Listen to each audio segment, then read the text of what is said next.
I don't know if you've ever had one of those moments where the entire room freezes, where voices die mid-laugh and every eye locks on you, but I have. And it started with 12 words. You and my sister will be perfect in bed. Try it. You're both boring. That came from my wife, Jenna. We were standing under the fairy lights in our backyard in Portland. Her birthday of all things. The September air was cool but pleasant, smelling of pine needles and charcoal. The fire pit crackled in the center of the patio, throwing sparks into the twilight, and a circle of friends buzzed around us with drinks and grilled shrimp skewers. It was the kind of night you don't forget, usually for all the right reasons, until she gave us a new reason entirely. Her sister, Lily, had just handed her a second margarita, smiling, the salt rim glistening under the string lights. And Jenna, already half giggling from the first drink, and maybe something else, tipped her head back and said it loud, like a punchline, like she expected applause. At first, I thought I misheard. The words didn't compute. My brain scrambled to rearrange them into something benign, something normal. Then I saw the faces. Michael, our neighbor, choked on his beer, coughing into his fist. Sasha stared wide-eyed over the rim of her wine glass like she'd been slapped. And Lily went still. Her smile didn't just fade. It evaporated. She stood there holding the empty tray, her knuckles turning white against the metal. Jenna, I said, my voice sharp enough to cut through the laughter that was still trying to escape someone's throat in the back. What did you just say? Jenna blinked at me, confused, or pretending to be. She swayed slightly, the ice in her glass clinking. What? It's a joke, she slurred, waving her drink lazily in the air, a splash of lime green liquid landing on the patio stones. Come on, Adam. Don't be so uptight. You know it's true. Lily stepped back a full pace, her voice flat and cold. That's not funny, Jenna. Not even close. I added, not even trying to hide the edge of my voice. My hands were clenched at my sides. You're insane. You think humiliating both of us in front of everyone is just casual party humor? And right there, under the soft, romantic flicker of those string lights I had spent hours hanging, the mood crashed like glass on concrete. No one moved. The crickets seemed to stop chirping. It was a kind of silence that makes you want to disappear into the floor or burn the house down just to have something else to talk about. But Jenna didn't flinch. No, she smirked, rolling her eyes like we were the ones making too big a deal out of it. Like we were children who didn't get the joke. Oh, come on, Adam. Don't act like you haven't noticed how pretty she is. You've always had a soft spot for Lily. Maybe I'm just saying what everyone's thinking. You're drunk. Lily snapped, stepping closer to me, aligning herself with my anger. And disgusting. And I just stared at Jenna, trying to make sense of the person standing across from me. This wasn't the woman I married. This wasn't the woman I spent 10 years building a life with. Mortgage, travel plans to Italy, Sunday brunches at that place on Hawthorne, little fights over whose turn it was to fold the laundry. None of that aligned with what I saw in her eyes now. Wild, mean, reckless. I turned to our guests. Some were pretending to scroll their phones, desperate to be anywhere else. Others were quietly excusing themselves, setting half-finished drinks on the railing. The party was over, and everyone knew it, except her. Where you all going? Jenna called out, actually laughing as Sasha grabbed her jacket and practically ran for the gate. Don't be such prudes. It was just a joke.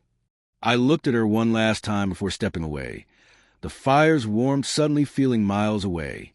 You embarrass yourself, Jenna, I said quietly, and you don't even see it. She rolled her eyes again, taking a defiant sip of her drink. You're overreacting. But I wasn't. That night, I lay awake next to her, though she was too drunk to notice I didn't say a word. She passed out almost immediately, snoring softly, smelling of tequila and lime. I just stared at the ceiling, watching the shadows from the streetlights crawl across the plaster. I replayed her voice in my head. You're both boring. Her smirk. Lily's flushed cheeks. I should have been angry. And I was. A hot, thrumming rage that made my chest tight. But underneath that, there was something colder.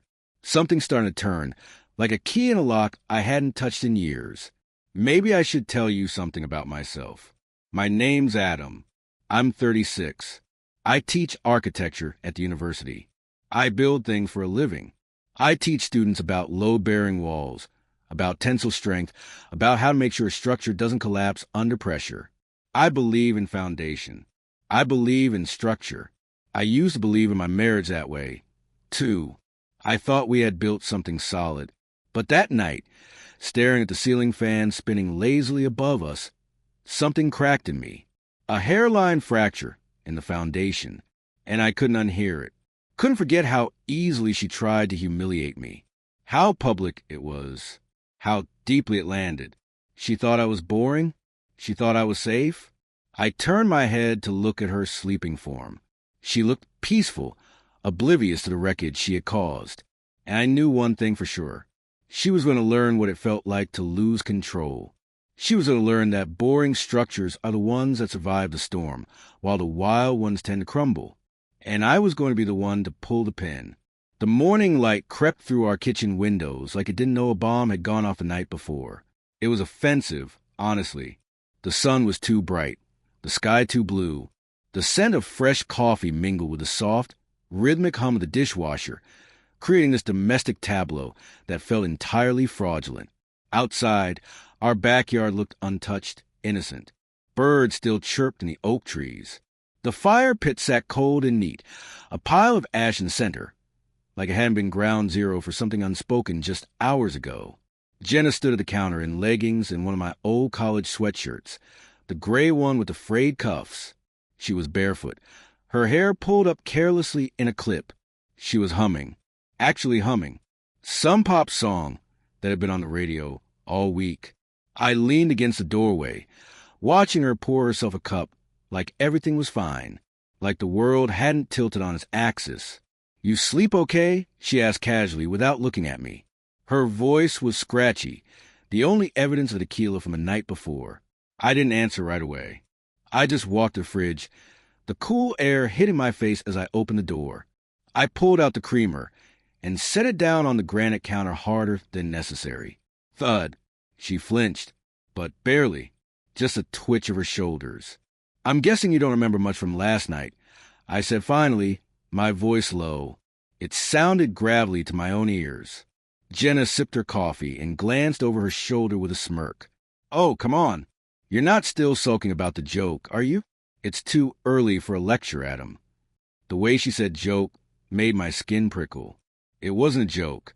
It was a grenade. Her eyes narrowed just for a second when she saw my expression. Then she turned fully and leaned back against the counter, arms crossed over her chest, eyebrows raised. "Okay, Adam, let's hear it," she sighed, exasperated. "What exactly offended you? That I said you and Lily would be a good match? Or that I called you boring? Because let's be honest, you are a creature of habit. You order the same sandwich every Tuesday." I looked at her hard. I tried to find a woman I loved in that face, but all I saw was a stranger who enjoyed drawing blood. "You humiliated me in front of our friends and your sister," I said, spacing the words out. "You made a spectacle of our marriage."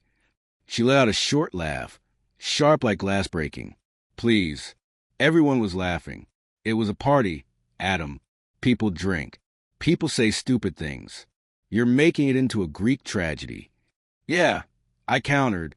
They were laughing right before the silence hit, like a brick. "You crossed the line, Jenna. You didn't just step over it. You sprinted past it." Jenna pushed off the counter and walked past me to the table, her coffee in hand like a shield. "You're being dramatic." "No," I said, following her. "I'm being honest. You made it sound like I've been eyeing Lily, like we're interchangeable to you, like none of it matters. Our history, her dignity. You reduced us to a punchline about your own boredom." "It doesn't matter," she shot back, spinning around. "It was a joke. You know, the kind people laugh at instead of dissecting like a sermon. God, you really are boring sometimes." I stared at her, trying to find a trace of the woman I used to confide in, the woman who used to hold my hand during takeoff because she hated flying.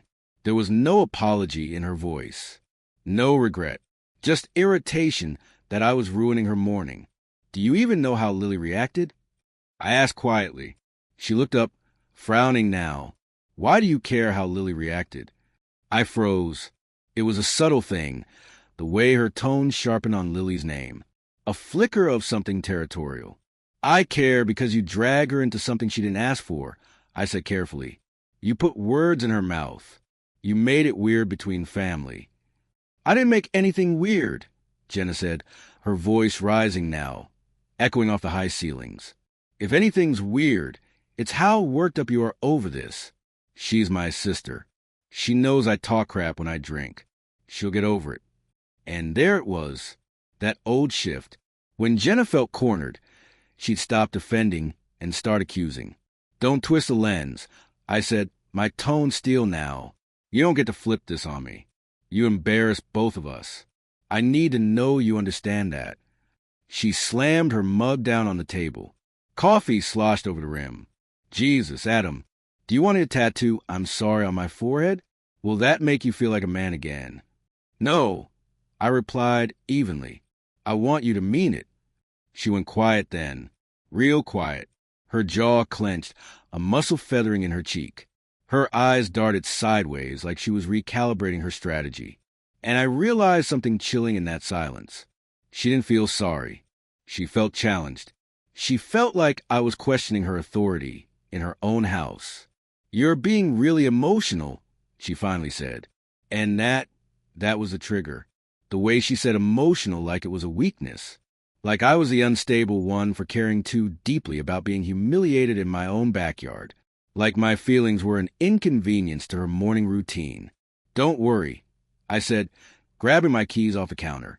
My voice was cool again, detached. Next time I'll laugh along.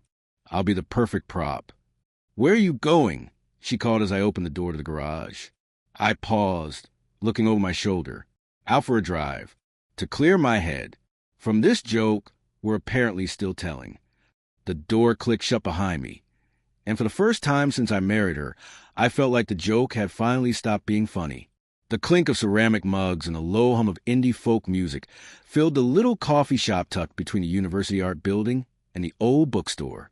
It was one of those Portland spots that smell like cinnamon, wet paperbacks, and rain. I hadn't been here in years, but Lily had picked it. She texted me 10 minutes after I left the house. Said she needed to get out. Said she hadn't stopped thinking about what happened. When I spotted her, she was already seated by the window, fingers wrapped around a steaming cup, her posture too stiff for someone trying to look relaxed. She was wearing a bulky sweater, looking out at the street. She looked up the moment I walked in, her eyes sharp, like she'd been rehearsing what to say. Hey, I said, sliding into the seat across from her. Lily gave a tight smile. You look terrible. I huffed a laugh, rubbing the back of my neck. Thanks. You too. She rolled her eyes, but didn't disagree. For a moment, we just sat in silence. It was the awkward kind, that we've never really been alone together like this to discuss a disaster kind. I stirred my black coffee, even though I didn't take sugar. Finally, she spoke. She crossed the line. Lily said. I looked up. You think? Lily leaned in, her voice low but firm. No, Adam. I mean, really crossed it. She's always had this thing. Needing to feel superior. Making people squirm just to see if she can. But that wasn't just a joke. She meant it to land. I said, and it did. Lily's jaw tightened. She looked remarkably like Jenna in that moment, but without the cruelty. I should have walked out. I should have slapped her first. I blinked, surprised. You considered slapping your sister? She didn't even blink. I still am. We both laughed then. Genuinely. It felt strange and necessary at the same time, like oxygen entering a sealed room. I watched her sip her coffee, her fingers trembling just slightly. There was more here, more than just her pride. I could see it in the way she kept avoiding my eyes, looking at the table instead. She embarrassed you, too, I said quietly. It wasn't a question. Lily met my gaze then, and something in her expression softened into vulnerability. She made me feel used, like I was a prop in some twisted performance to prove how wild she is, like I'm just a boring sister she can throw to the wolves for a laugh. I nodded, That's exactly what it was. She looked down at her latte foam, then back at me, hesitant but curious. So what now? You just let it go? Go home and pretend it's fine. I tried talking to her this morning. I said. She laughed it off, got defensive, turned it on me, called me emotional. Lily snorted. Classic Jenna. Weaponize a reaction so she doesn't have to deal with the action. I took a deep breath. I want her to understand what she did. I want her to feel it, not just hear me say it, but actually feel that uncertainty, that humiliation. Lily tilted her head. Studying me? You mean like revenge? No, I said, then paused. Not revenge. Just clarity. I want to hold a mirror up to her. She watched me for a long moment, her eyes narrowing in thought. Then she leaned back slowly, a strange look crossing her face. What if we made her think her worst fear is coming true? I stared at her, caught off guard. What? She thinks you and I are boring, she continued, her voice gaining a little edge. She thinks we're predictable. Safe. She thinks she can say whatever she wants because we'll just take it. Let's show her something different. I blinked. You want to pretend? Not do anything, she clarified quickly. Just be close. Let her imagination run wild. Stop correcting her. Stop defending ourselves. If she thinks we're perfect together, let's not argue. I raised an eyebrow. You're serious? Lily nodded. Let jealousy do the work. If she wants to play with fire, let her feel the heat. Let her wonder if her joke actually planted a seed. A slow smile crept onto my face. It felt foreign, dangerous. It went against every structural principle I believed in. But God, it felt good. Just for fun, I said. She smirked, lifting her cup in a mock toast. Just fun. But under the table, my hands had started to sweat. And as I looked at my sister-in-law, really looked at her, I wondered, was it really going to stay that simple? Or were we building a structure that was destined to collapse on top of us? Jenna's parents live in a pale blue craftsman-style house just outside Lake Oswego. It's the kind of place where wind chimes always tinkle in the breeze, and the driveway is lined with rose bushes Jenna's mom obsesses over. Normally, these weekend visits are safe, uneventful. We talk about work, sip lemonade, and pretend nothing about our lives is ever messy. But today, I brought the mess with me. And her name was Lily. Jenna opened the door when we arrived, her smile faltering the second she saw us standing side by side on the welcome mat. I wasn't touching Lily. Nothing so obvious, but the way we walked in sync, the way I let her laughter fill the entryway before hitting the doorbell. It was loud enough without volume. Hey, sis, Lily said cheerfully, brushing past her. Jenna's eyes tracked every movement, wide and confused. She looked at me, then at Lily's car parked on the street, then at my car in the driveway. You two came together? She asked, her voice tight. Traffic was insane, I said casually, stepping inside and kicking off my shoes next to Lily's boots. We figured carpooling made sense. Why take two cars to go to the same place? Lily winked over her shoulder. Better for the planet, right? Inside, the house smelled like baked ham and cinnamon. Jenna's dad was watching a football game in the living room, volume turned low. Her mom was fussing with place settings in the dining area. If they sensed anything off, they didn't show it. At least, not yet. The plan was simple. Be close. And it turned out, being close to Lily wasn't hard work. We stayed in the kitchen while Jenna's mom finished cooking. I leaned against the counter, peeling carrots. Lily sat on a stool nearby, nursing a glass of wine. We fell into a rhythm, banter, small jokes, shared glances when Jenna's mom asked a question about Jenna's job that Jenna clearly didn't want to answer. Jenna stood by the fridge, arms crossed, watching us like she was trying to solve a math problem. That didn't add up. You two seem chipper, Jenna said, her tone icy. Just having a good day, I replied without looking up from the carrots. Lily was telling me about that art exhibit downtown, the one you said was pretentious. It is pretentious, Jenna snapped. I don't know, I said, glancing at Lily with a small smile. Sounded kind of interesting the way she described it. Lily beamed. See? Adam gets it. Dinner was where the temperature really dropped.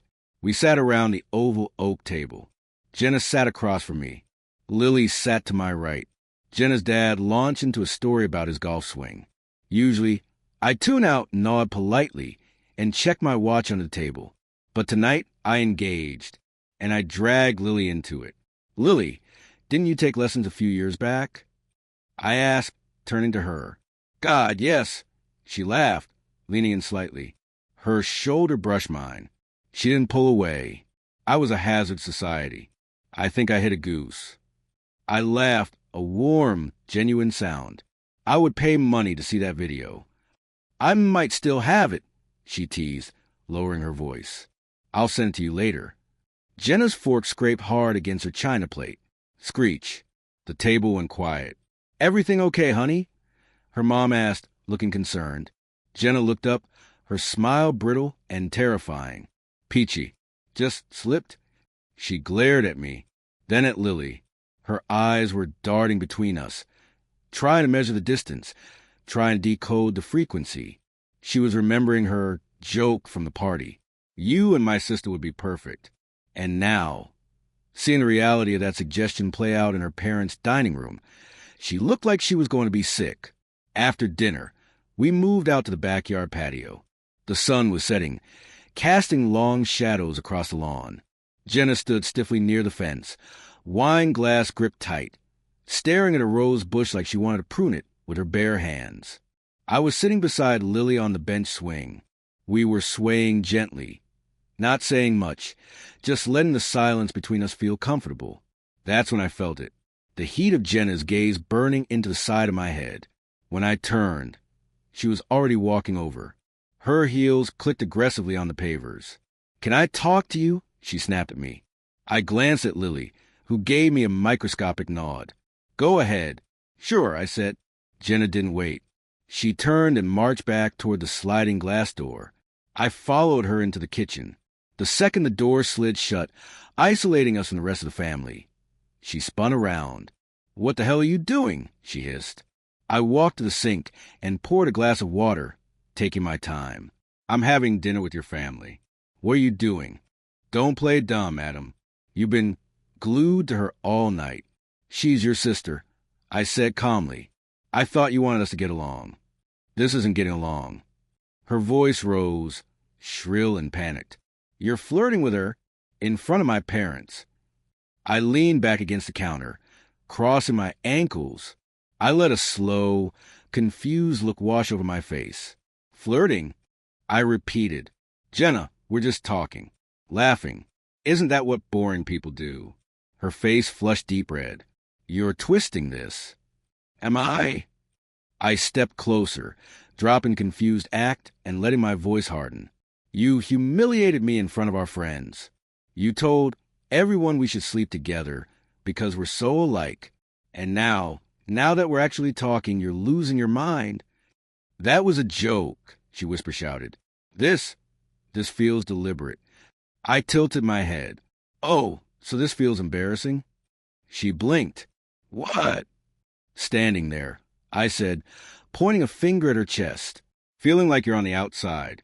Feeling like the person you're supposed to be closest to is connecting with someone else. Does that sting, Jenna? She stepped back like I'd shoved her. Her mouth opened, but no words came out. You're disgusting, she finally whispered. Maybe, I said quietly. But you started the game. I'm just playing my turn. I walked past her. I didn't stop to see if she was crying. I didn't stop to argue. I walked right back out to the patio, where Lily was waiting.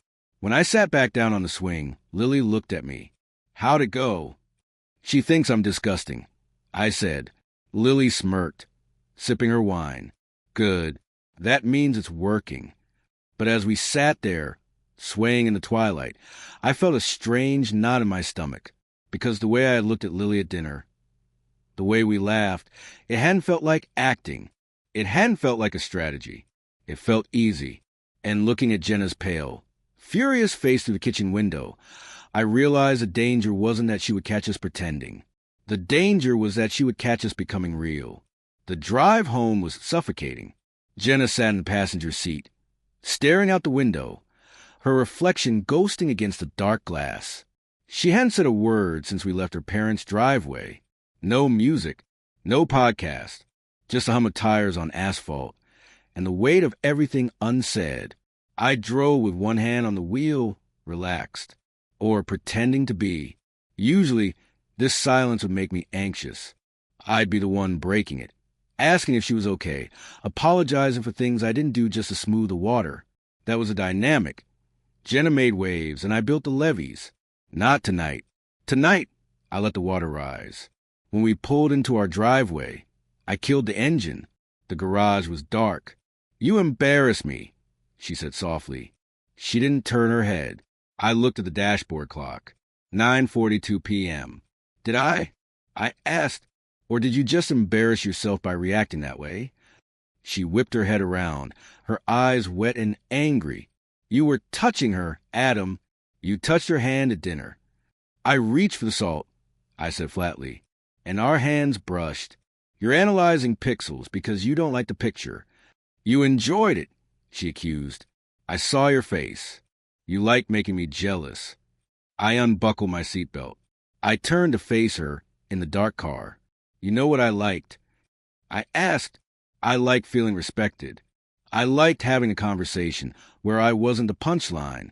If that happened with your sister, maybe you should ask yourself why it doesn't happen with my wife." She stared at me, stunned silence filling the car. She looked for a comeback, a sharp retort, but she was empty. The confidence she wore like armor at the party, the smirk, the arrogance, it was gone. "I'm going to bed," she muttered, opening the door and scrambling out. She didn't wait for me. She unlocked the front door and disappeared inside. I stayed in the car for a minute. I gripped the steering wheel, taking a deep breath.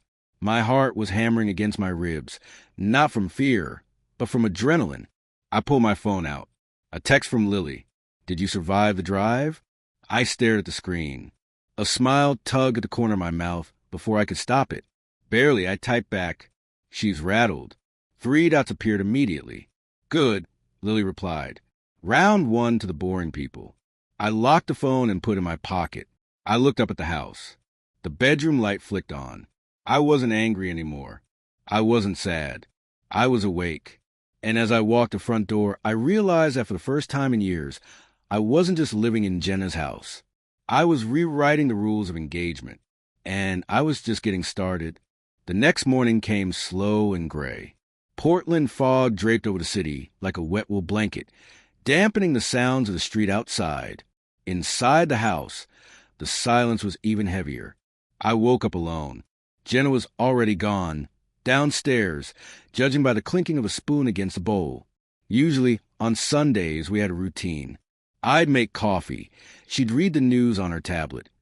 And we'd exist in a comfortable, lazy orbit. Today, the orb was broken. When I walked into the kitchen, she was standing by the espresso machine, her back to me. Her shoulders were tense, pulled up high toward her ears. "Morning," I said. My voice was casual. Too casual. She didn't turn around. "Coffee's made." I poured a cup. I leaned against the island, taking a sip, watching her. She looked tired. There were dark circles under her eyes that she hadn't bothered to cover up yet. She was aggressively scrolling through her phone, tapping the screen a little too hard. My phone buzzed on the counter between us. It was a text. The screen lit up, and even though it was upside down for her, I knew she saw the name. "Lily." Jenna's eyes flicked to the phone, then to me. The muscle in her jaw jumped. "Popular this morning," she muttered. I picked up the phone. It was a video file. The golf swing video we had joked about at dinner. I watched it, Lily whiffing the ball and spinning in a circle, laughing so hard she fell over. I smiled. A real involuntary smile. "Just a video from your dad's golf story," I said, putting the phone in my pocket. Lily found it. Jenna slammed her tablet down. It made a sharp crack against the marble. "Is this how it's going to be now?" she asked, her voice trembling with suppressed rage. "You and her? Just constant communication? Inside jokes?" I looked at her calmly. "Jenna," she sent a video of a golf swing.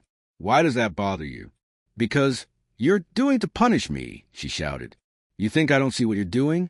You're freezing me out and letting her in just to prove a point." "I'm not freezing you out," I said. "I'm just living my life.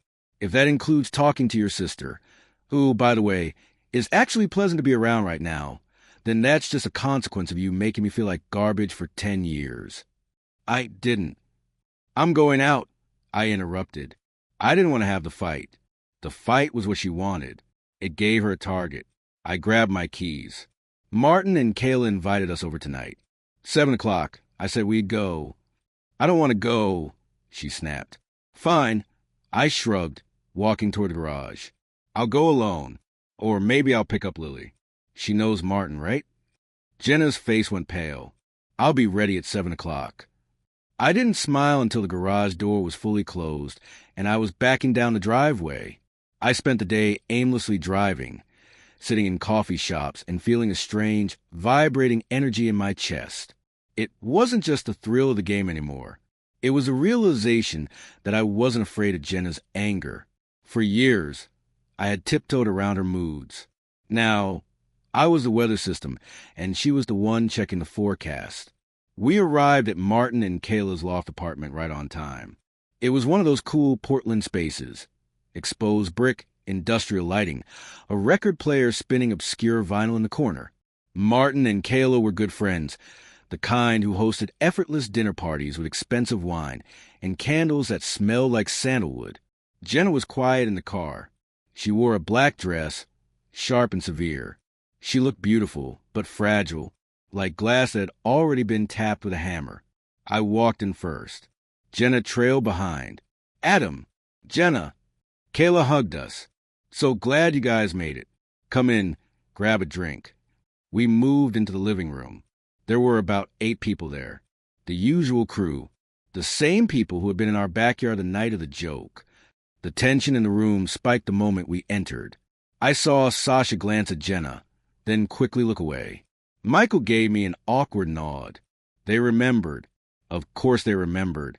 You don't forget a wife humiliating her husband for sport. Jenna sensed it too. She stuck close to the wall, clutching her wine glass like a life preserver. Then the doorbell rang. I knew who it was. I had texted her the address 3 hours ago. Kayla went to answer it. "Oh, Lily, I didn't know you were coming." "Hope it's okay." Lily's voice floated down the hallway, bright and airy. "Adam mentioned you guys were gathering, and I happened to be in the neighborhood. Brought a bottle of cab." Jenna stiffened beside me. I felt her body go rigid. She looked at me, betrayal written all over her face. "You invited her?" she hissed under her breath. I mentioned it. I whispered back, taking a sip of my drink. "Be nice. It's a party." Lily walked into the room. She looked radiant. She was wearing jeans and a simple emerald green top that made her eyes pop. She breezed in, hugging Kayla, waving at Michael. When she got to us, she didn't hesitate. "Hey, guys," she said. She kissed Jen on the cheek. A bold move, and then turned to me. She smiled. Hey, I said. The dynamic in the room shifted instantly. It was subtle but undeniable. The gravity moved. For the next hour, the game resumed. But here's the thing about games. Sometimes you forget you're playing them. We sat down for dinner. A long, farmhouse-style table. Jenna sat on one side, flanked by Sasha. I sat opposite her. Lily pulled out the chair next to mine. "Is this taken?" she asked. "Saved it for you," I said. Jenna's fork clattered onto her plate. She picked up quickly, pretending it slipped, but her knuckles were white. Throughout the meal, Lily and I fell into that easy rhythm we had discovered at her parents' house. I poured her water. She stole a piece of bread from my basket. We laughed at Martin's story about his new puppy. At one point, Lily leaned in to whisper something to me about the art on the wall, a hideous abstract painting Martin was proud of. "It looks like a depressed tomato," she whispered, her breath warm against my ear. I snorted, trying to stifle a laugh, and instinctively put my hand on her arm to steady myself. "Stop," I whispered back, leaning in close. "He's looking right at us." "Let him look," she said, grinning. I pulled back and caught Jenna's, eye across the table. She wasn't eating. She was staring at my hand on Lily's arm. Her face was a mask of pure misery. She looked small. She looked like she was drowning in the middle of a crowded room. And for a second, just a second, I felt a pang of guilt. It was the old Adam, the one who wanted to fix everything, the one who hated seeing her unhappy. But then I remembered the backyard. I remembered "you're boring." I remembered the smirk. I didn't move my hand. So, Michael said, trying to break the weird tension that was radiating off of us, "Adam, how's the semester going? Any big projects?" "It's good," I said. "Busy. Actually, Lily was helping me brainstorm some ideas for the final thesis project the other day." Jenna's head snapped up. "What?" "Yeah." Lily chimed in, taking a sip of wine. "We were talking about structural integrity versus aesthetic design. Adam has some really fascinating theories on why modern buildings fail." She looked at me with genuine admiration.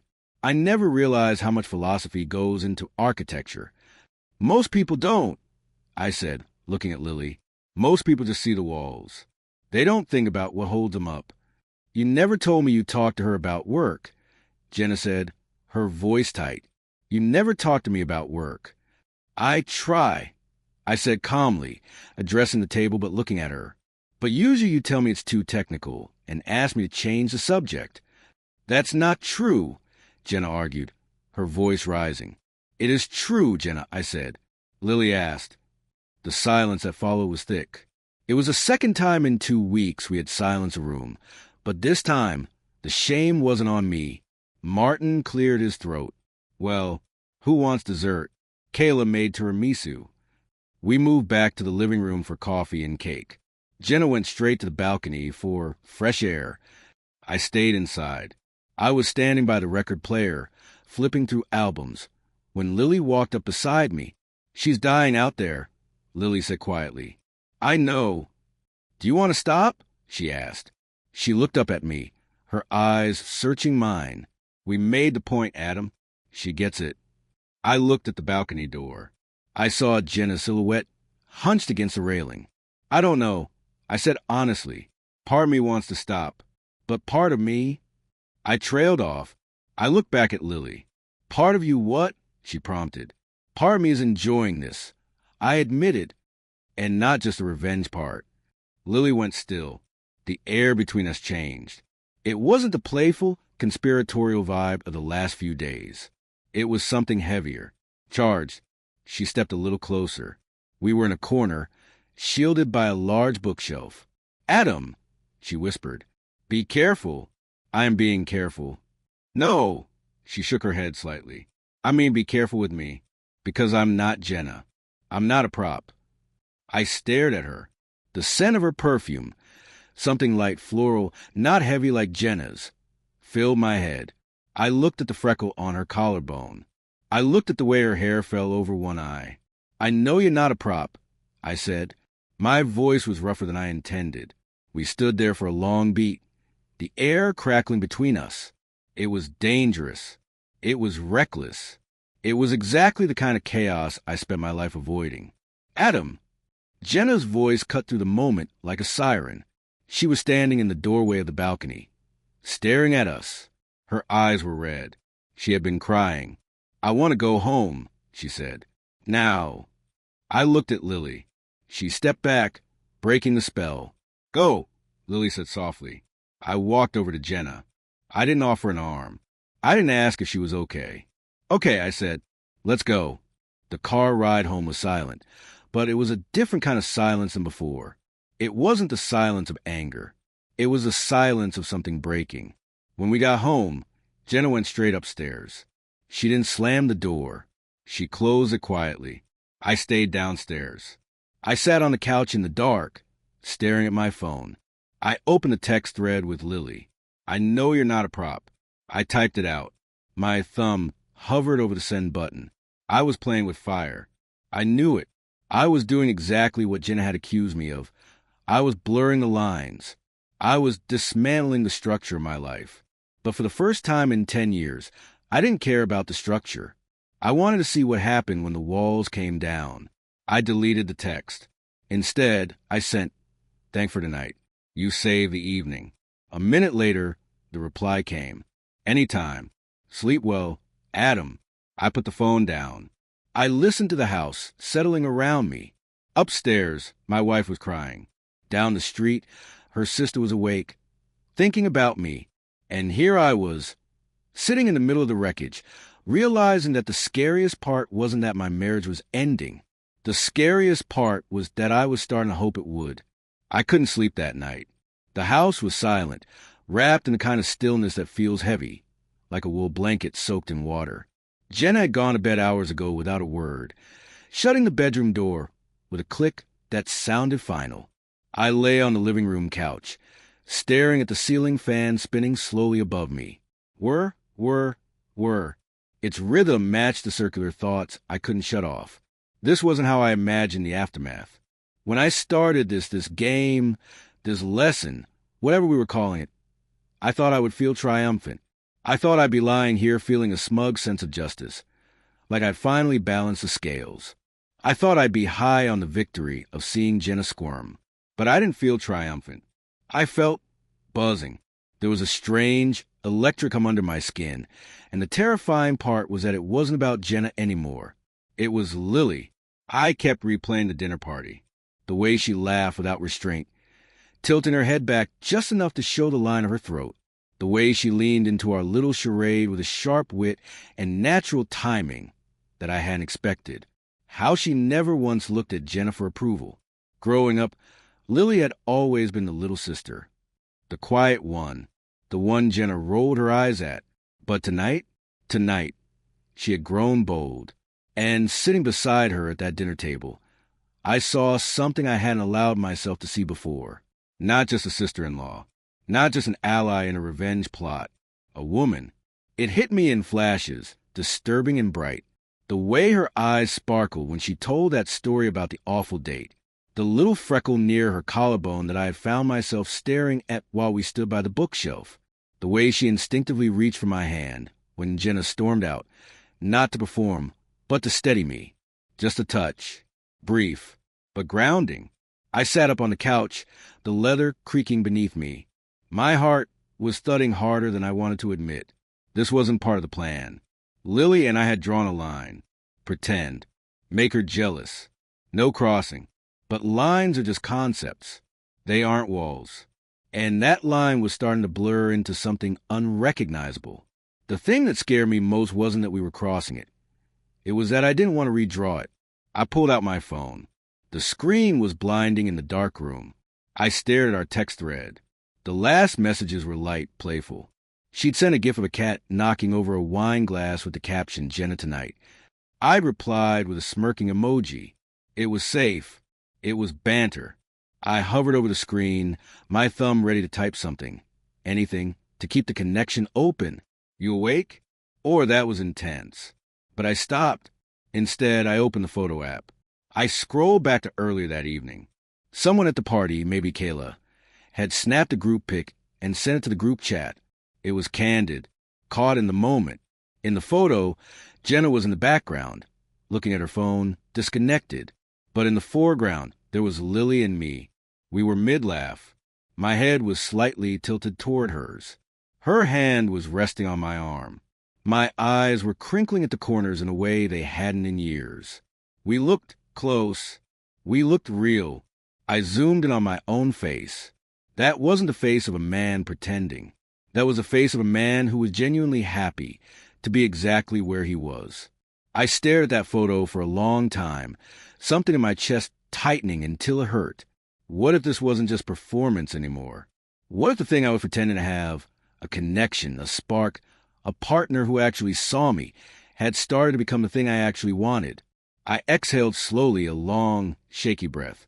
I set the phone on the coffee table, face down, and leaned forward, resting my elbows on my knees.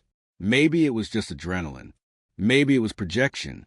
Maybe it was the weird, intoxicated rush of pulling strings for too long. Or maybe it was the first honest thing I'd felt in weeks. Upstairs, the hallway floor creaked. I stiffened. The light at the top of the stairs flicked on, casting a long, pale rectangle across the living room carpet. I turned to see Jenna standing at the railing. She was wearing one of my old t-shirts, the one from a concert we went to 5 years ago. Her hair was down, messy. She looked tired, pale, small. She didn't look like the villain of the story right now. She looked like a wife who knew she was losing her husband.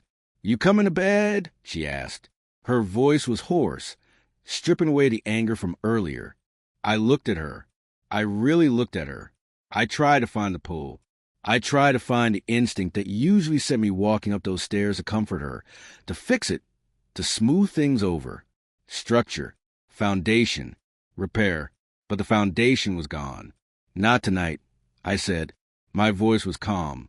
It didn't sound like me. She hesitated. Her hand gripped the railing. Her eyes searched my face from the top of the stairs, looking for a crack, looking for an opening, looking for Adam. But she didn't find him. "I've got some work to finish." I lied.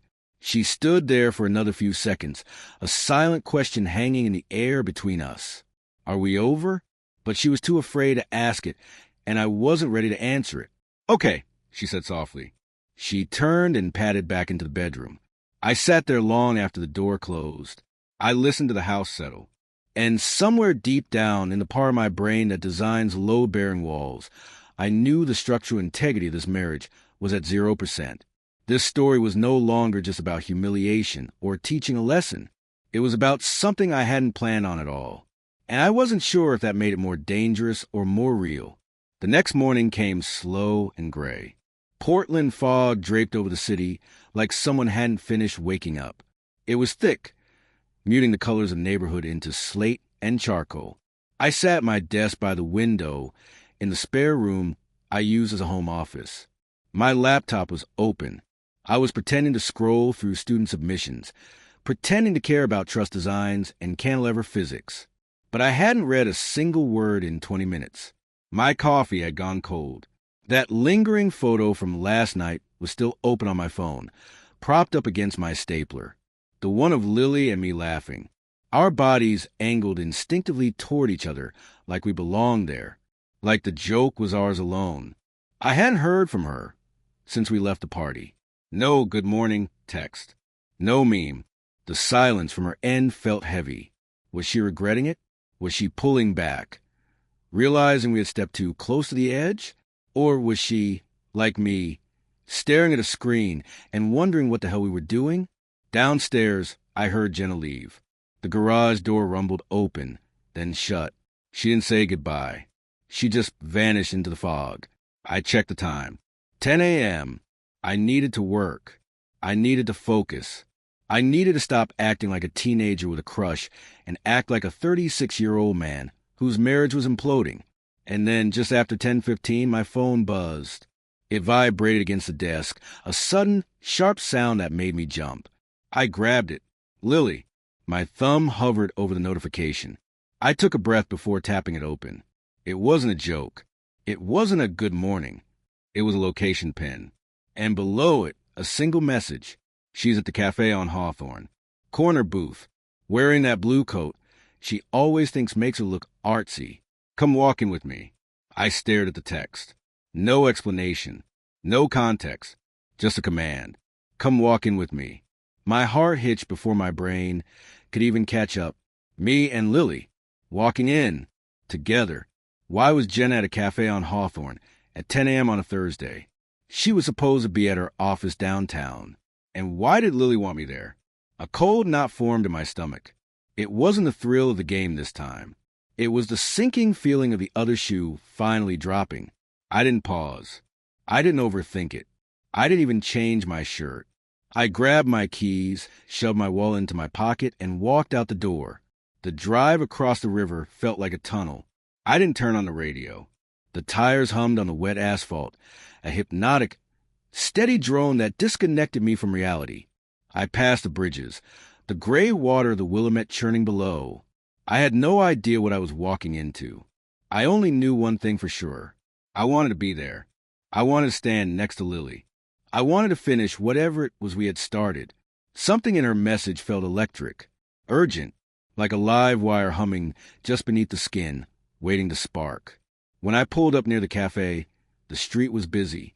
hipsters with beanies, moms with strollers. I parked illegally in a loading zone. I didn't care and got out. She was already waiting on the corner. Lily. She was wearing black jeans and a dark green sweater that looked soft to the touch. Her hair was pulled back, but not tight. Loose. Intentional. She was standing with her arms crossed against the chill, watching the door of the cafe. When she saw me approach, she didn't smile. Her eyes met mine, dark and serious. It wasn't the look of a co-conspirator sharing a laugh. It was the look of a partner about to pull the trigger. "Hey," she said, sliding in to step beside me as I reached her. "Hey." I breathed, slightly out of breath though I hadn't run. "What's going on?" We started walking toward the entrance. No plan, no script, just us moving in sync. Her hand brushed mine once. Electric. Then she didn't pull away. She laced her fingers through mine. Tight. Solid. "You're sure she's in there?" I asked, my voice low. Lily gave a soft, dark laugh. It didn't sound happy. Saw her through the window. She's sitting in the back. "Is she alone?" Lily didn't stop walking. She just looked over her shoulder at me, her expression unreadable. "No," she said. "She's with someone. Some guy." Leaning in close. Laughing too hard. I stopped mid-step. The world seemed to tilt. "You knew she'd be here?" I asked. Lily tugged on my hand, pulling me forward. She goes there after her morning yoga class on Thursdays. Like clockwork. I may have nudged her to try a new instructor a few weeks ago, one whose class ends early. She turned fully to face me now, her eyes glinting with a fierce, terrifying light.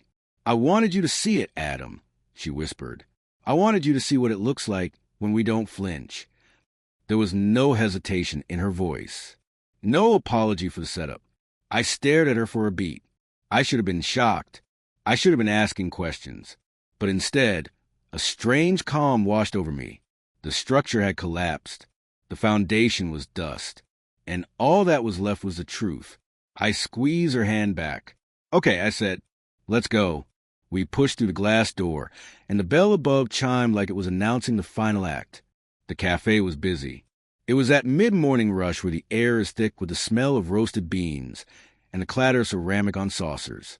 Laptops were open, conversations were buzzing, but the moment the door closed behind us, the sound seemed to drop away. I saw her instantly. She was in the corner booth, just like Lily said. The blue coat was draped over the back of the seat. She was facing us, but she wasn't looking at the door. She was looking at him. He was a guy I'd never seen before. Mid-30s, stylish beard, plaid shirt rolled up to the elbows. He looked like every other guy in Portland, generic and safe. He was leaning across a small table, whispering something, and Jenna was laughing. It wasn't the tight, performative laugh she'd been using at home. It was the real one, the head thrown back, eyes crinkled laugh that I used to think belonged only to me. Her hand was resting on his forearm, fingers tracing the line of his watch. It was intimate. It was undeniable. And then she looked up. Her eyes flicked to the door, maybe sensing a draft, maybe just habit, and she froze. I watched it happen in slow motion. Her entire body stiffened. Her smile didn't just fade. It collapsed in on itself like a sandcastle meeting the tide. The color drained from her face, so fast it looked like a physical ailment. Lily squeezed my hand. Hard. I didn't let go. I squeezed back. We kept walking. We didn't rush. We moved slow and deliberate, weaving past the counter, past the people waiting for their oat milk lattes, straight toward the corner booth. Jenna's hand was still on the stranger's arm, like her brain hadn't sent the signal to retreat yet. She stared at us, at me, then at Lily, then at our joined hands. We stopped at the edge of their table. "Adam," she croaked. Her voice was too loud for the space, pitching up into panic. I tilted my head, looking down at her. "Jenna." The man shifted uncomfortably. He sensed a sudden drop in atmospheric pressure. He started to stand, half rising as if unsure whether to introduce himself or run for the fire exit. Jenna scrambled to speak, her hands flying up to cover the mess. "It's not Adam. This isn't what it looks like." but she had been holding his hand across the table 5 seconds ago. And that told me everything I needed to know. Lily leaned in then, her shoulder brushing mine. She spoke just loud enough for her voice to carry to the booth, but intimate enough that it felt like a secret. She didn't expect to lose a game, Lily whispered. I looked at Jenna. Her eyes were darting between us, wide and wet and cornered. She looked like an animal caught in a trap she had set for someone else. And for the first time in this entire mess, since the birthday party, since the insults, since the Cold War in our house, I didn't feel the need to say anything clever. I didn't feel the need to be cruel. I didn't even feel angry. I just smiled.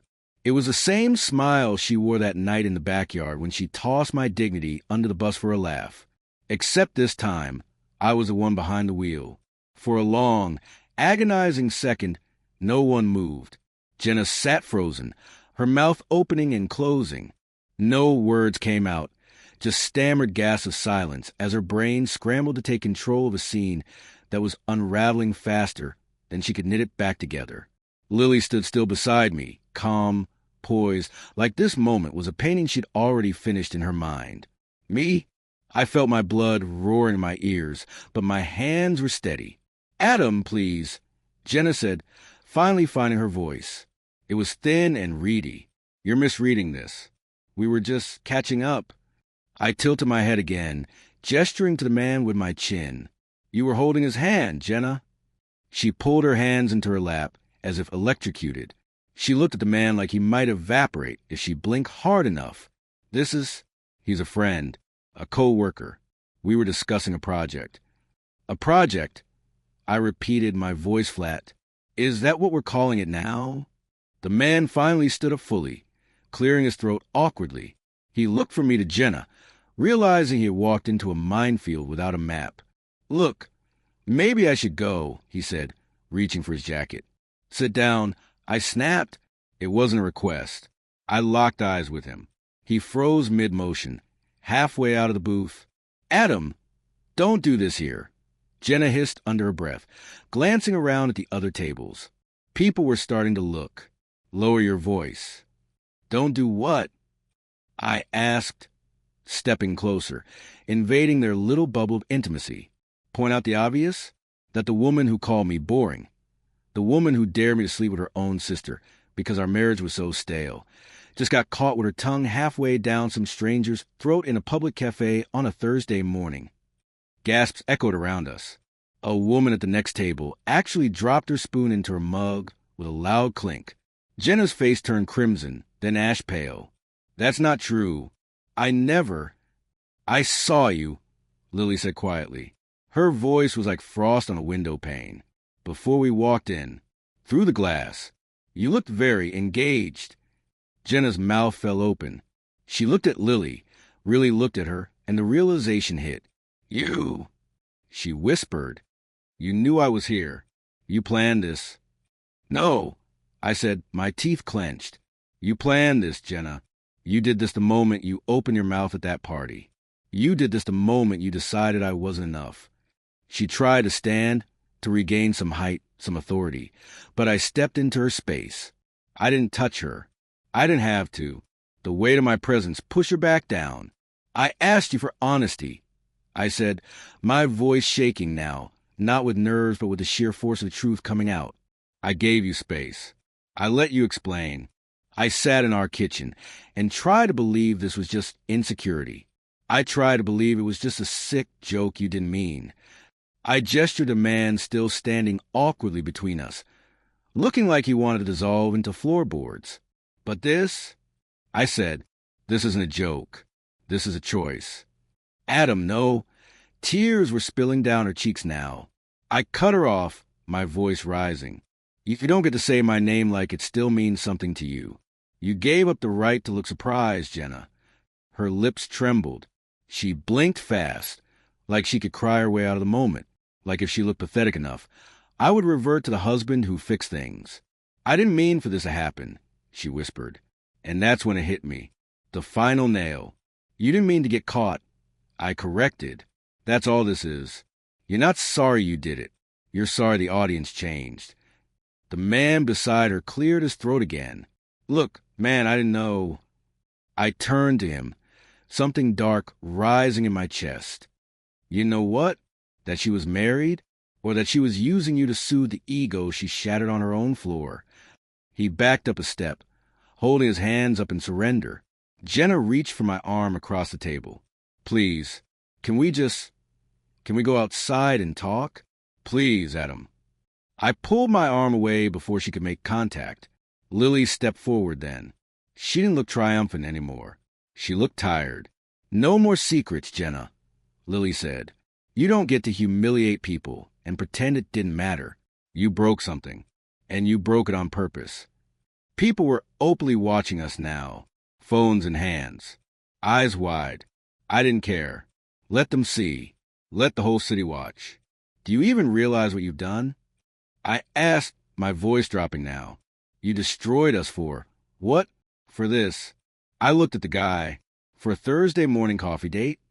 She opened her mouth again, a desperate explanation forming on her lips, but I shook my head. "No," I said, stepping back. "You don't get another speech. You already said everything you needed to say weeks ago, loud enough for all our friends to hear." I turned to Lily. She looked at me, her expression steady. Her hand brushed mine again, an anchor in the storm. "I'm done," I said to her. And for the first time since this all started, since a fire pit, since a joke, I didn't feel lost. I didn't feel like I was flailing. I felt finished. "Let's go," Lily said. As we turned and walked out of the cafe together, I didn't look back. Not at the man who looked like he wanted to disappear. Not at the woman who had once promised me forever. The door swung shut behind us, the bell chiming one last time. And inside me, something did the same. The lock clicked. The foundation settled. And I walked into the gray Portland morning, finally awake. Weeks passed. Papers were signed. Keys were exchanged. And furniture was divided like battlefield spoils. The silence in my apartment felt foreign at first. It was too clean, too calm. There were no footsteps pacing down the hall, no passive-aggressive comments about how loudly I chew my cereal, no tension radiating from the bedroom like heat from a radiator. Just me, a couch that still smelled faintly like my cologne, and the steady, rhythmic tick of time moving on. Jenna didn't fight the divorce. She didn't beg, and she didn't apologize again, either. I think, in the end, even she realized that no amount of explanation could undo what we'd both become. Or maybe she just realized the audience had left the theater, and there was no point in performing to an empty room. She moved into a small condo downtown. I stayed in the house for a while, getting it ready to sell. What surprised me more than her silence was how easy it was to breathe without it. I thought I would feel a phantom limb, the ache of a missing partner. But mostly, I just felt the relief of putting down a heavy bag I hadn't realized I was carrying. And then there was Lily. We started seeing each other more often, not in the pointed, performative way we had before. No stage dinners, no accidental run-ins for Jenna's benefit. This was quiet, natural, a walk through the park on a Tuesday evening. Lunch that turned into a 3-hour conversation about architecture and design. A movie night that bled into sunrise because neither of us wanted to stop talking. She came over one Friday with takeout containers of Thai food and a bottle of cheap red wine. She wasn't wearing the revenge outfit she'd worn to the cafe. No makeup, oversized sweatshirt, hair in a messy bun held together by a pencil. She looked at home. We sat on the living room floor, eating pad thai straight from the cartons. We talked about everything and nothing. She teased me for my terrible taste in streaming shows. "Adam, you cannot seriously enjoy watching people restore rusty tractors." I laughed at her inability to remember actor names. "You know the guy? With the face." Somewhere between the egg rolls and the second glass of wine, the laughter died down into a comfortable lull. We ended up on the couch. Clothes. Not touching, but the air between us was thick with something unspoken. "I still can't believe we did all that," she said softly, staring into her wine glass. I glanced over at her profile. "Do you regret it?" Lily took a long breath, swirling the red liquid. She looked thoughtful. "I regret how it started. I regret that it had to happen. But," She turned to look at me, her eyes clear and direct. I don't regret where it brought us. I reached for her hand. She didn't pull away. Her fingers interlaced with mine, warm and solid. It wasn't a performance this time. There was no Jenna watching from the corner. There was no point to prove. Neither do I said. That night, she didn't go home. We didn't sleep together. Not in the way you might think. We just stayed in the same bed. No pretense, no frantic energy. Just warmth. Conversation in the dark. The kind of intimacy that feels terrifying because it's real. She kissed me slowly, like she wasn't trying to prove a point, but asking a question. And when she whispered goodnight, with her head resting on my chest, listening to my heartbeat, I realized something quietly seismic. Lily wasn't part of the revenge. She wasn't a tool I used to break Jenna. She was what came after. She was the green shoot growing out of the ashes. And for the first time in 10 years, I didn't feel like I was constantly patching cracks in a crumbling foundation. I felt like I was finally starting to build on solid ground. It was a Tuesday morning, a few weeks after the cafe incident. Lily was still asleep in my bed, her hair tangled across the pillow, breathing soft and even. The morning light filtered through the blinds, painting stripes across the duvet. I stood by the window with a mug of black coffee, watching the world stretch itself awake below. A neighbor was walking a dog. A delivery truck rumbled by. The city moved like it didn't remember any of the chaos we left behind. That's when the thought landed. It wasn't a dramatic flash of lightning. It was just clarity, arriving quietly like dust settling in a sunbeam. The cafe. I replayed the timeline in my head. Jenna's yoga class. The specific location. The fact that Lily texted me at the exact moment Jenna was most vulnerable. Lily had known Jenna would be at the cafe that day. Not guessed. Not stumbled into it. She knew. She had planned it. The timing. The suggestion for me to come.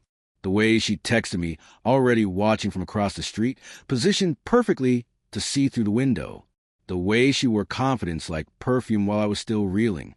She didn't just seize the moment. She created it. And I hadn't seen it until now because I was too busy staring at the wreckage of my marriage. I turned the thought over in my mind like a coin between my fingers. Was it manipulation? Maybe. Was it cruel? Not exactly. It was efficient. It was a final act in a play neither of us admitted we were still writing. I sat down at the edge of the bed.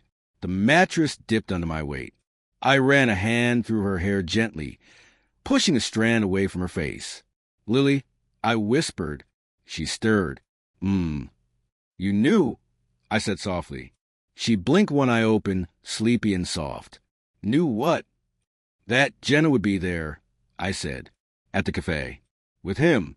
You knew before you texted me. Her eyes opened fully then. She didn't look startled.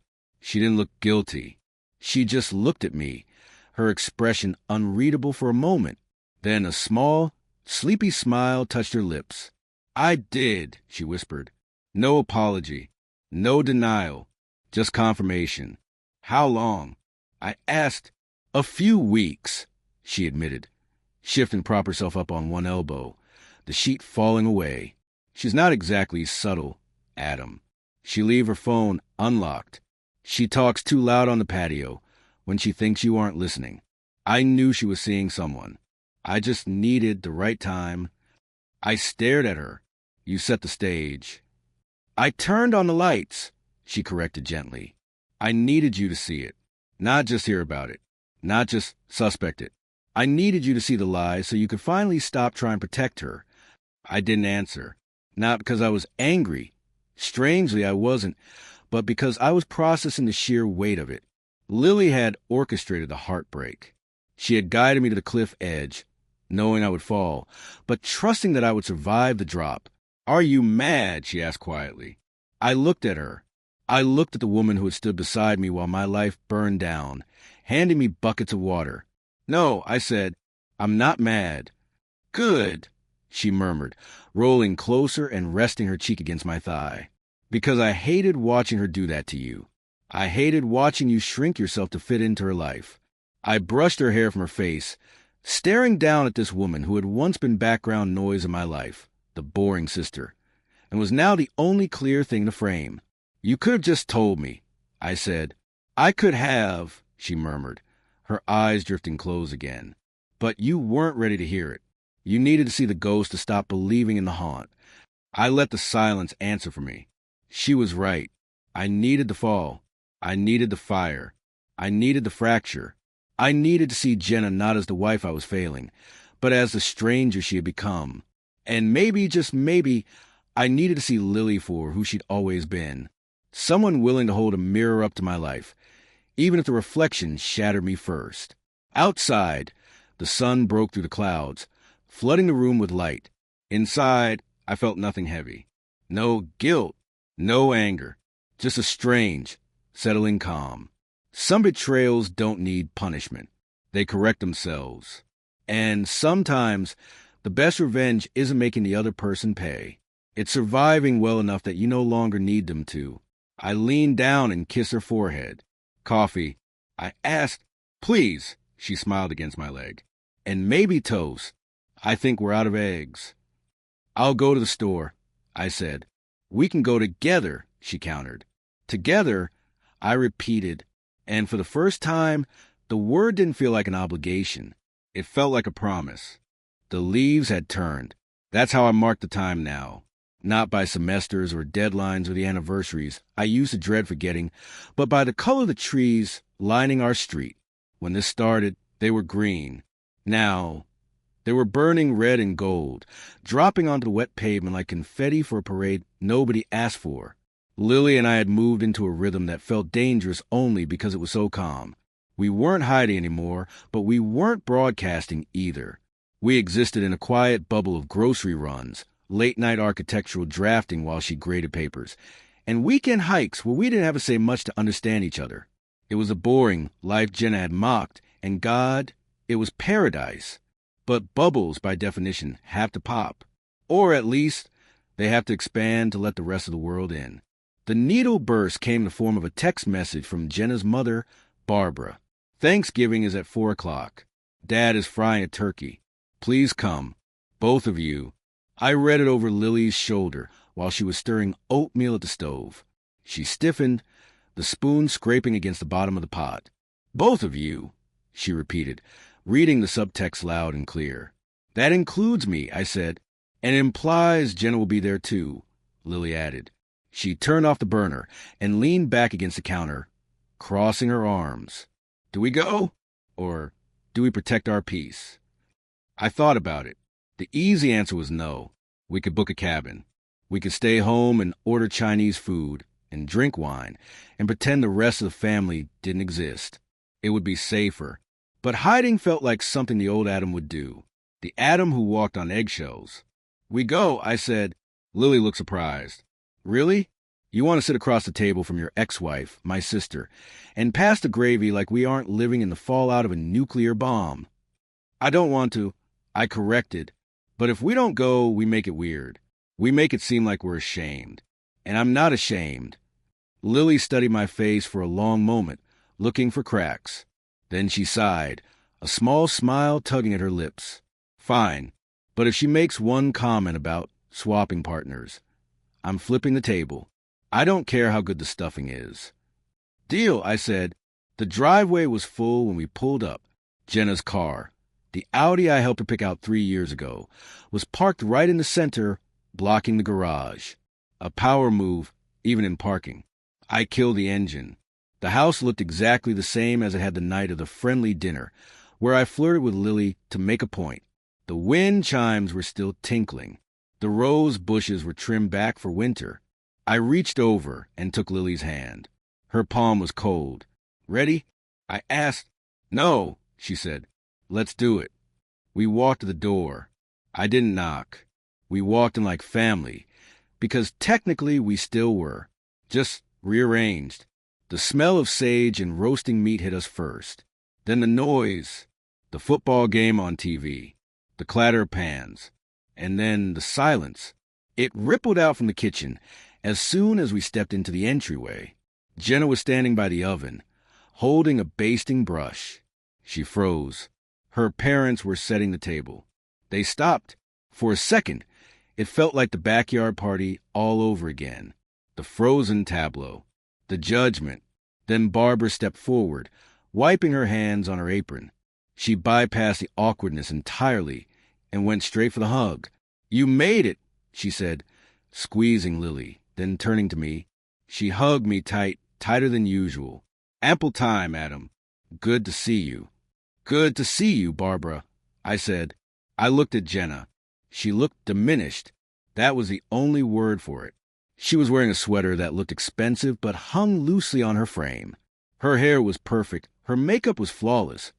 But her eyes were dull. The fire was gone.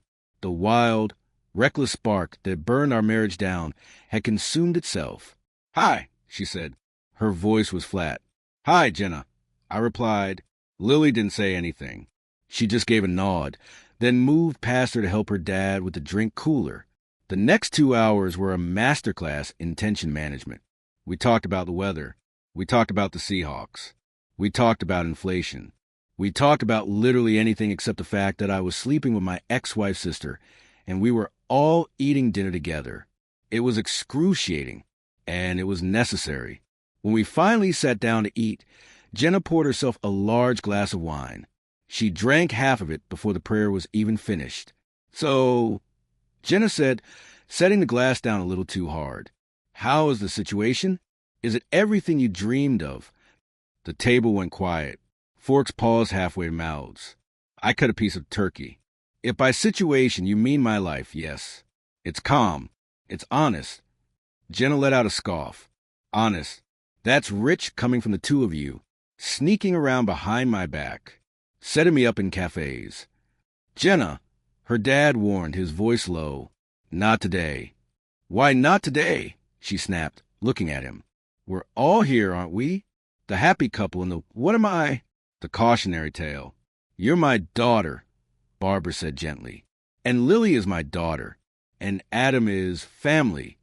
He's my ex-husband." Jenna shouted, "He's sleeping with my sister.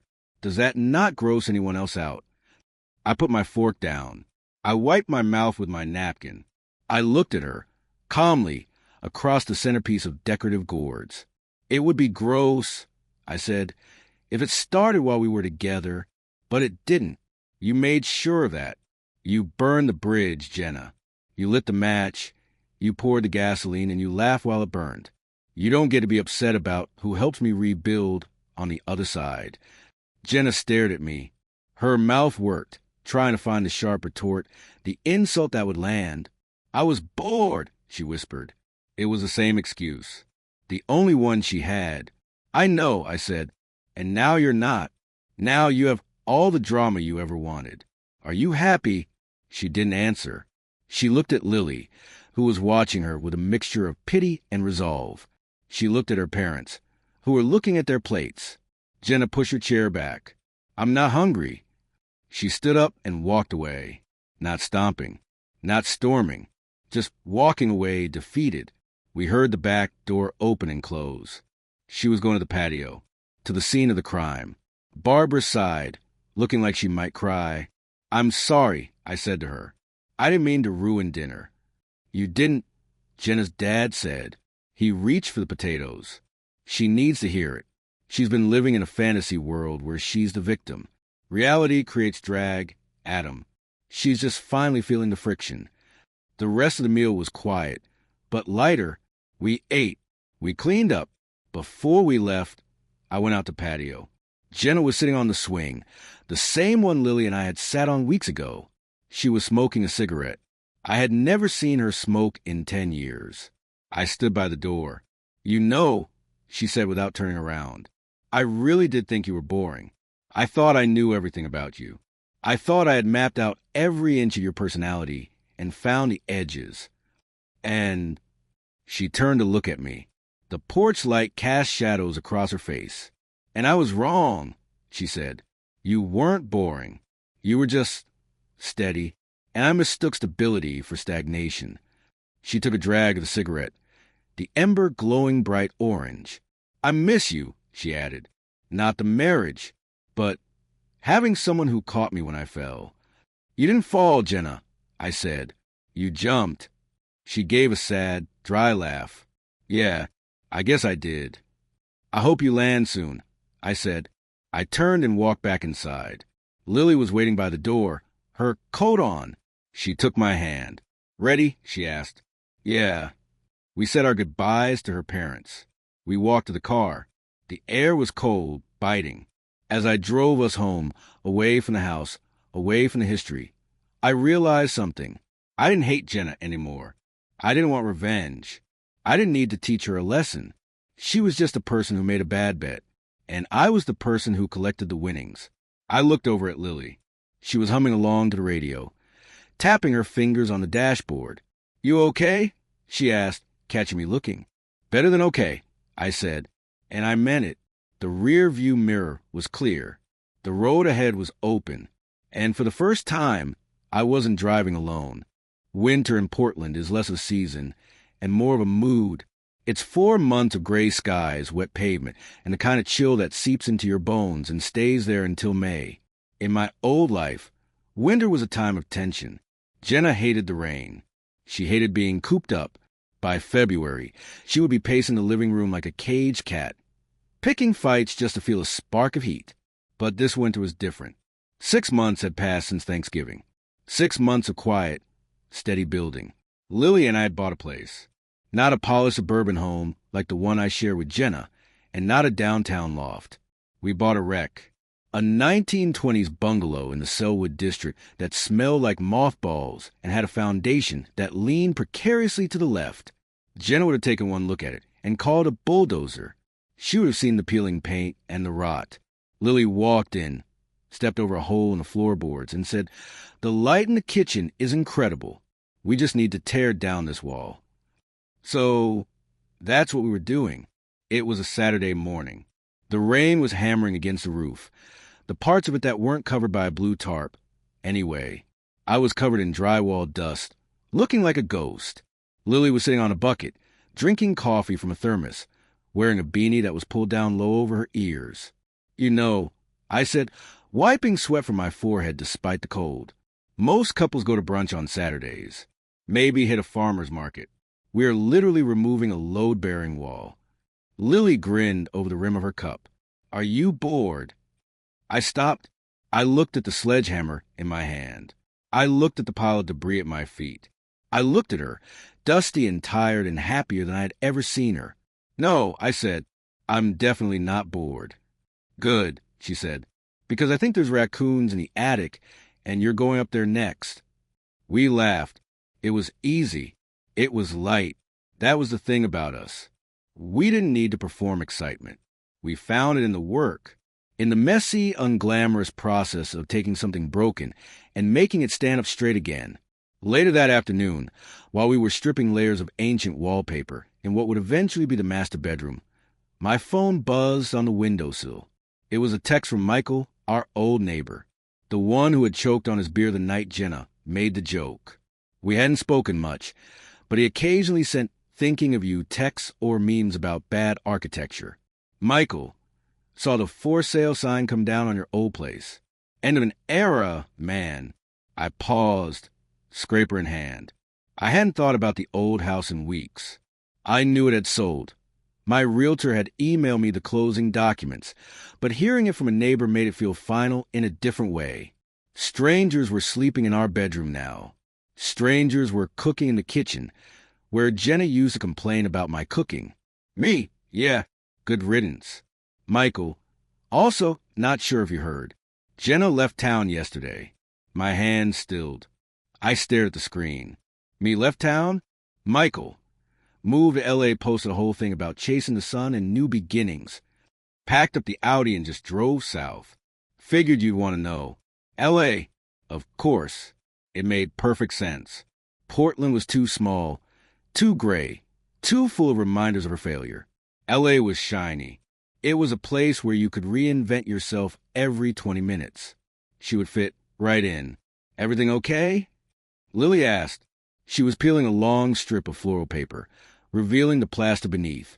Jenna moved, I said, to Los Angeles. Lily stopped. The paper curled in her hand. She didn't look at me immediately. She looked at the wall, processing it. Oh, she said softly. Yeah. Do you think she'll be happy there? Lily asked. It was a generous question. More generous than Jenna deserved. I thought about it. I pictured Jenna on a freeway in traffic, or sitting in a juice bar, or trying to charm a room full of strangers who didn't know her history. I think she'd be distracted, I said. And for Jenna, that's the closest thing to happiness she knows. Lily turned to me then. She walked across the debris-strewn room and wrapped her arms around my waist, resting her chin on my dusty shoulder. Are you happy? She asked. I dropped the scraper. I wrapped my arms around her, pulling her close. She smelled like sawdust and vanilla coffee. I'm standing in a freezing house with no heat, covered in 80 years of dirt, with a raccoon potentially waiting for me upstairs. I said. She looked up at me, eyes bright. And I wouldn't trade it for a mansion in the hills, I said. Not if you weren't there. She kissed me. It wasn't a movie kiss. It was real. It tasted like coffee and promise. Good, she whispered against my lips. Now pick up the hammer. This wall isn't going to destroy itself. That evening, after we had scrubbed the worst of the grime off and ordered pizza to the construction site, we sat on the floor of the living room in front of a space heater. The rain had stopped, leaving the city in a quiet, dripping stillness. I've been thinking, I said, tracing the grain of the wood floor we hoped to salvage. Dangerous, she teased. About what? About the joke, I said. The boring thing. Lily's smile faded slightly. What about it? She was right, you know, in a way. Lily frowned. Excuse me? I am a delight. And you, well, you're an architect, but you're a fun architect. I laughed. No, hear me out. She meant boring as an insult. She meant it as stagnation. But when I look at this, I gestured to the unfinished room, the exposed beams, the potential surrounding us. Structure is boring to people who only care about decoration. Foundations aren't sexy. They're just necessary. They're what keep the roof from caving in when the storm hits. I looked at her.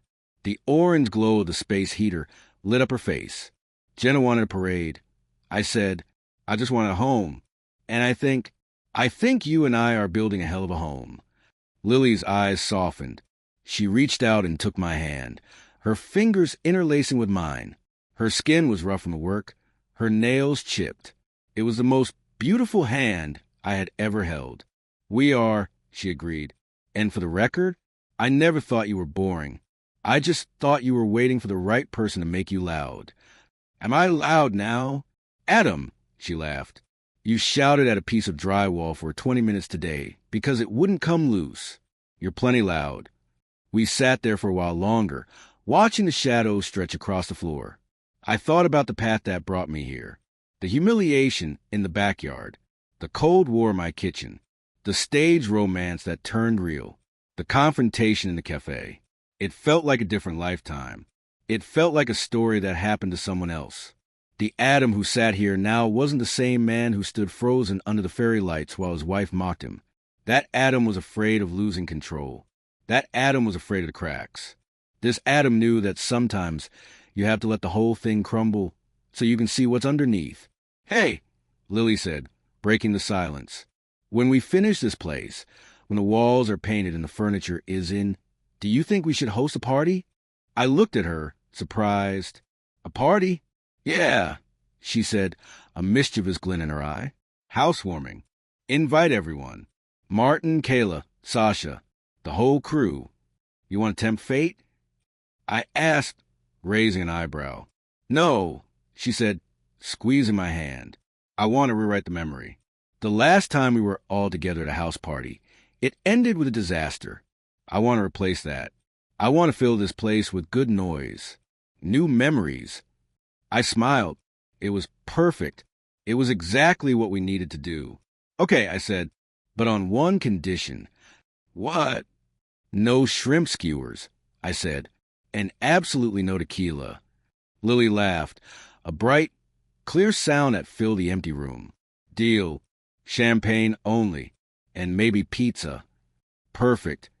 I leaned back against the wall, pulling her with me. We sat there in the shell of our future home, listening to the city breathe outside. Jenna was speeding down I-5 toward a life of bright lights and surface-level shine. Let her go. I had my foundation right here. And this time, I knew it wasn't going to crack. The housewarming party didn't start with a bang. There were no fireworks, no grand entrances, and definitely no tequila shots. It started with the smell of basil and yeast. True to our word, we had ordered 10 extra-large pizzas from the best wood-fired place in the city.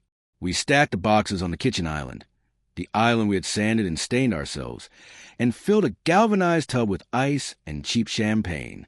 It was 7 p.m. on a Saturday in late spring. The cherry blossoms were falling outside, pink snow on the sidewalk. Inside, the house glowed. We had installed dimmers on every switch, my contribution, and filled the corners with ferns and monsteras, Lily's contribution. The first knock came, and for a split second, my stomach tightened. Muscle memory. My body remembered the last time a group of people gathered around me with drinks in their hands. It remembered the humiliation. Lily saw the hesitation. She walked over, looking stunning in a simple white dress and bare feet, and squeezed my arm. "Different house," she whispered. "Different life." I exhaled. "Right." I opened the door. Martin and Kayla were there, holding a potted plant. Behind them were Sasha and Michael. And behind them, a dozen other friends from our shared past, people who had survived the divorce fallout and drifted back to the shore. "Wow," Martin said, stepping inside and looking up at the exposed beams. "You guys weren't kidding. This place is incredible." "It's not bad for a tear down," I said, taking the plant. As the room filled up, the noise level rose. But it wasn't the frantic, high-pitched energy of Jenna's parties. It wasn't people shouting to be heard over club music. It was a warm, low hum. It was the sound of people actually talking to each other. I moved through the crowd, refilling glasses, accepting compliments on the floors. I felt solid. About an hour in, I found myself in the kitchen with Sasha. She was leaning against the counter, eating a slice of pepperoni pizza. "I have to admit," she said, wiping her mouth with a napkin, "I was worried. When I heard you guys were together and doing this house, I thought it was a rebound or a revenge thing. It started that way. I admit it honestly, or at least the idea of it did. And now..." I looked across the room. Lily was laughing at something Michael said, her head thrown back, completely at ease in her own skin. She wasn't performing. She wasn't checking to see who was watching. She was just happy. "Now," I said, "it's just the truth." Sasha smiled. "She suits you, Adam. You seem lighter." "I am." Around 9 p.m., the moment of truth arrived. The toast. At Jenna's birthday. The toast had been the weapon. It was the moment the knife went in. Martin clinked his fork against his glass. The room quieted down. "Speech," someone shouted. Lily looked at me, raising an eyebrow. "Your turn." I stepped to the center of the room. I held up a plastic cup of champagne. I looked at the faces of my friends, the people who had seen me at my lowest, the people who had watched me get publicly dismantled and had stuck around to watch me put the pieces back together. I'm not going to make a big speech. I started. I think we've all had enough drama to last a lifetime. A ripple of laughter went through the room. It was an acknowledgement. The elephant in the room had been named and dismissed. "I just want to say thank you," I continued, "for coming, for eating pizza on our floor before we had furniture, and for reminding me that foundations can be repaired." I looked at Lily. She was beaming at me. "To being boring," I said, raising my glass. The room roared. "To being boring." It was the best toast I'd ever heard. The party wound down around midnight. The last guest stumbled out into the cool spring air, leaving behind a stack of empty pizza boxes and a house that felt properly christened. Lily and I cleaned up in silence. It was our favorite kind of silence, the companionable kind. I loaded the dishwasher. She wiped down the counters. We worked in tandem, a well-oiled machine. When the kitchen was clean, we turned off the lights and walked out to the back porch. We had built a small deck there, overlooking the small, wild garden. We sat on the swing, a new one, not the one from her parents' house, and listened to the city sleep. "You did good today," Lily said, resting her head on my shoulder. "We did good," I corrected. "Did you think about her?" she asked. I didn't have to ask who. For a second, when the door opened, and I realized I didn't care where she was. I said, I didn't care if she was happy or miserable or somewhere in between. She just wasn't here. Lily hummed in agreement. "My mom called me this morning." I stiffened slightly. "Oh." "Jenna posted a photo," Lily said. "From L.A. She's at some club with a D-list celebrity. The caption was something about living her truth." I laughed. A short, dry sound. "Of course it was." "Mom said she sounded lonely," Lily added quietly. "She called home 3 times this week just to talk about the weather." I thought about Jenna in Los Angeles. I pictured her in a loud club, surrounded by people who didn't know her middle name, chasing a high that would evaporate the second the lights came on. I thought about the frantic energy she carried, the need to be seen, the terror of stillness. She had run away from boring. She had run away from stability. And in doing so, she had run right past the only thing that actually matters: peace. "I hope she finds it," I said. "Whatever it is she's looking for."